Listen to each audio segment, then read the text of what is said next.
Oiê! Espero que você esteja bem. Olha, a gente vai começar fazendo análise sobre o que avalia a competência 1, né? O que é a competência 1, como são os níveis dela.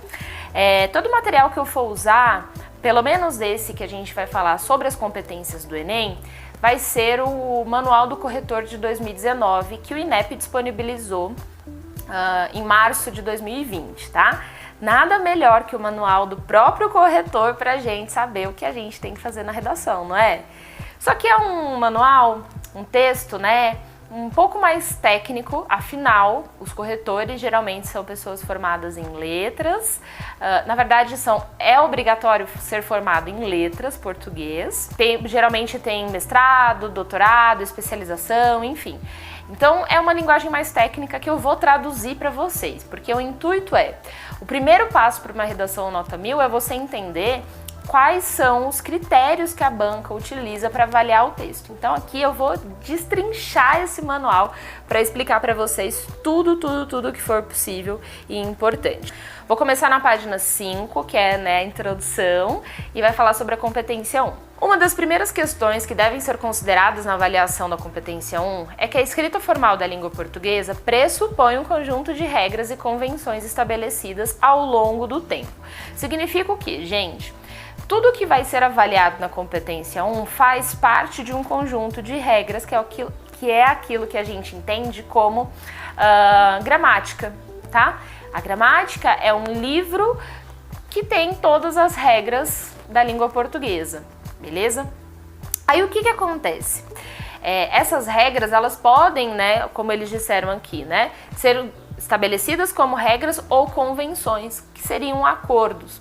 O último que a gente teve foi a reforma ortográfica, que fez algumas alterações na língua, justamente, né, para que a gente tivesse ali uma proximidade com os outros países que falam português, enfim. Então, o nosso último acordo, a nossa última convenção foi a reforma ortográfica. É importante enfatizar aqui que estamos tratando da escrita formal, uma vez que é a escrita mais adequada a textos dissertativo-argumentativos. Por quê, gente? Nós falamos de um jeito muito improvisado. Vocês vão notar ao longo das aulas que às vezes vai rolar um momento assim, né? Vou gaguejar, tipo agora. Vou falar uma palavra, depois eu vou consertar, porque a fala ela é improvisada, a gente não se apega muito às regras. A escrita ela não deve ser assim, a escrita deve ser pensada, você precisa pensar sobre aquilo que você vai escrever, porque quando você pensa e elabora sobre isso, o seu texto fica melhor, mais claro, tá bom? Quando você escreve sem parar, no fim das contas nem você entende. Não é verdade? Tenho certeza que você já escreveu um texto, depois você parou e pensou assim, o que eu escrevi aqui? Não foi? Pois é. Então, a fala ela é improvisada e não tem como a gente apagar, né? Apesar de ter edição, mas é isso, não tem como apagar. Então, já falei, provavelmente em muitas situações eu vou corrigir na fala mesmo. Agora, na hora que você for escrever o seu texto, você precisa pensar, e aí a gente vai trabalhar todo o processo ali dos projetos de texto, mas é isso, as palavras que você colocar no seu texto, elas devem ser pensadas, ok? E não improvisadas, afinal a gente está falando da escrita formal e não da escrita oralizada, né, daquilo que a gente conhece como informal, do cotidiano. E eu preciso só frisar uma coisa assim, não é errado do jeito que a gente fala, só é informal, tá? Aí, o que você precisa entender? É errado se você escreve do jeito que fala, porque está claro aqui nas regras que você precisa usar uma linguagem formal. Tudo bem? Espero que sim. Eu falo como se fosse aula, né? E aí eu espero, sim, professora, tudo bem? Não tem. Enfim. Ainda na página 5, aqui ó. Ao analisarmos as redações, devemos nos atentar aos seguintes aspectos: a estrutura sintática e a presença de desvios. Olha, a competência 1, ela vai ser avaliada com base nesses dois critérios. Os desvios, que é aquilo que a gente entende como erro ortográfico, tá? Que aquilo é acentuação, divisão silábica. E a estrutura sintática é como você organiza essas palavras dentro de uma frase, de uma oração, de um período, tá bom? Então, a competência 1, ela sempre é avaliada usando esses dois critérios. Como está a sua estrutura sintática e como estão os seus desvios, beleza? E aí eu tenho uma coisa para dizer sobre isso, gente. Não basta não errar para você tirar 200 na competência 1. Você tem que não errar, porque você é penalizado a cada erro, e você tem também que ter uma estrutura sintática organizada, que é o que eles chamam de excelente. Mas eu quero que você entenda o seguinte, 200 pontos na competência 1 é quando você consegue fazer essas duas coisas, tá? Estrutura sintática excelente e não ter desvios. Na verdade, você pode ter dois, mas deixa essa informação para depois, tá bom? Ó, a avaliação da modalidade escrita em uma correção em larga escala deve ser pautada por critérios sistematizados e acordados entre os avaliadores, de acordo com o que consideraremos desvios. Isso é muito importante porque nem tudo na linguística, nem tudo na gramática é consenso, tá? Então existem regras ali que alguns defendem que sim, outros que não, só que a banca tá falando de 5 milhões de provas, 6 milhões de prova, então ela precisa... E muitos corretores também, né? Muitas vezes assim, 5 mil corretores, 6 mil corretores também. Ela precisa ter critérios muito bem estabelecidos para que não dependa da subjetividade do corretor.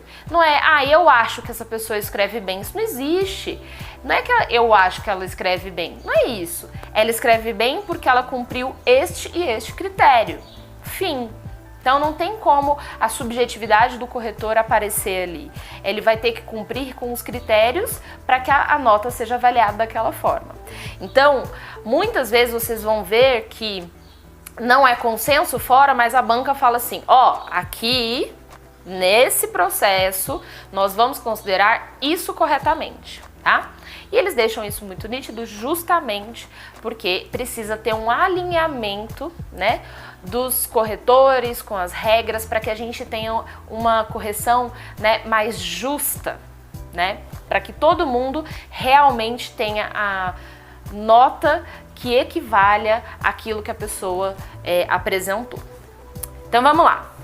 Continuando, agora eu tô na página 6, tá? Com relação à estrutura sintática, devemos observar de que forma o participante constrói as orações e os períodos. Então, a estrutura sintática é como você estrutura as orações e os períodos no seu texto. Então, é mais amplo a leitura, tá? Já no que diz respeito aos desvios, estes são determinados pelo que preconiza a gramática normativa. O que é a gramática normativa, gente? É nada mais, nada menos do que todas aquelas regras e convenções dentro de um livro. É a gramática que a gente conhece, tá? O que acontece? Além dessa gramática, existem outras, que são as avaliações e o entendimento da língua de outras maneiras, tá? Como, por exemplo, a gramática internalizada. O conceito que traz aqui, né? Aquela que permite a qualquer falante do português reconhecer as frases formadas em língua portuguesa e também produzir frases que são reconhecíveis por outros falantes. Ou seja, é aquela lógica de que nós chegamos na escola, né, no prezinho, falando português. Aí a gente aprende a escrever, mas a gente já chega falando e entendendo, certo? Então essa é a gramática internalizada, que vem acompanhando a gente desde quando a gente era bebezinho. Então quando você fala com uma criança, ela fala não, e ela entende, é porque ela já está ali acumulando palavras na sua própria gramática internalizada, tá?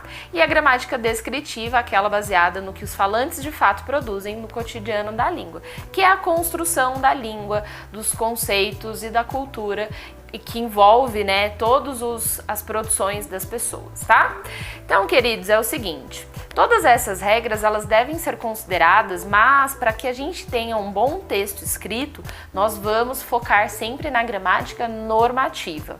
Então, a gente não pode simplesmente achar que não existem outras gramáticas, tem gramática histórica, enfim, tem outras gramáticas que envolvem outros aspectos de produção, de língua, de informação, de conteúdo, e tudo aquilo que nós também vamos utilizar da normativa para realizar a prova, tá? Então a prova, a redação, o nosso foco é em utilizar o máximo de regras da gramática normativa, beleza? O que tá dizendo aqui no finalzinho, ó? As regras gramaticais oriundas da produção linguística real dos falantes muitas vezes não correspondem ao que se espera da formalidade exigida para um texto escrito. Então não é que tá errado do jeito que a gente fala, não é que está errado do jeito que as pessoas usam a língua no cotidiano, né, na informalidade. É porque isso não está de acordo com o que nós precisamos para um texto escrito, tá? Porque a fala pode ser improvisada, mas o texto não deve ser. Beleza? Nos vemos, um beijo e até mais.